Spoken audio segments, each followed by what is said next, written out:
بسم الله الرحمن الرحيم. قل هو الله أحد. Assalamu alaikum wa rahmatullahi wa barakatuh. My brothers and sisters, welcome to another episode of Only Allah, where we discuss about matters of Tawheed and matters of Shirk, things you want to avoid as it relates to Allah subhanahu wa ta'ala, and of course, how do we manifest Tawheed in our lives. Today, I want to talk about something that should truly scare us all, and that is Riya.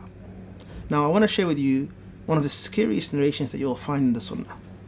And to truly understand how this should impact us, look at how this hadith impacted Abu Hurairah.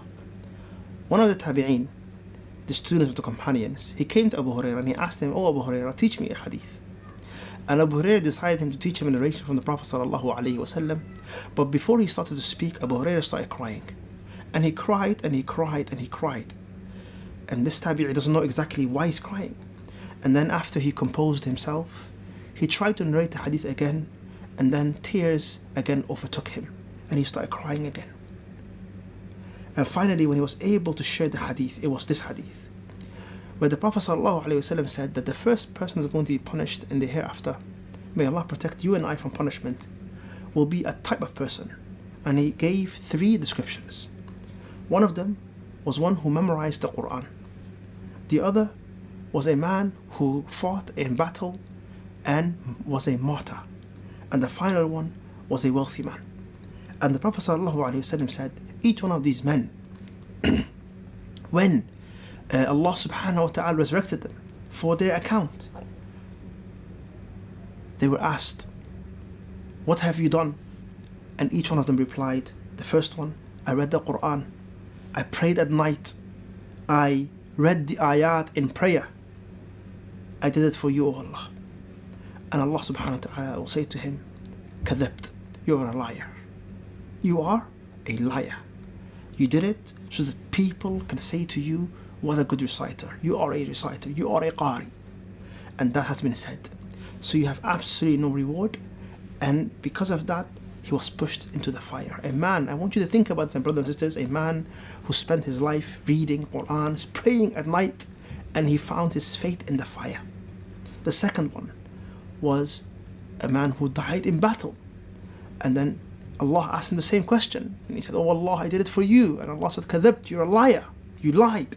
Rather, you did it so people can comment on your valor, your bravery, and call you a brave man. That's why you did it."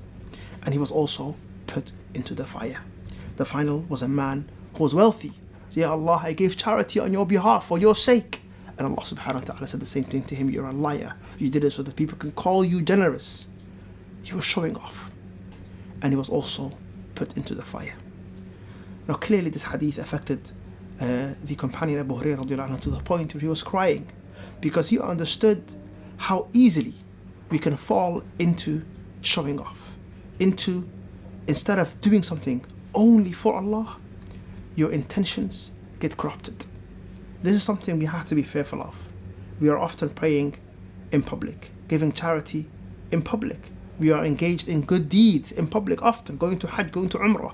Nowadays, we take pictures and videos of our acts of worship. And you have to constantly check your niyyah and your intention, because you do not know where you're going to end up. And you need to ask Allah subhanahu wa ta'ala to protect you from this. We are in the month of Ramadan. And in the month of Ramadan we fast. And everyone is fasting, so everyone kind of knows that we are fasting. But one of the ibadat that help you ensure that you have good intention is hidden acts of worship.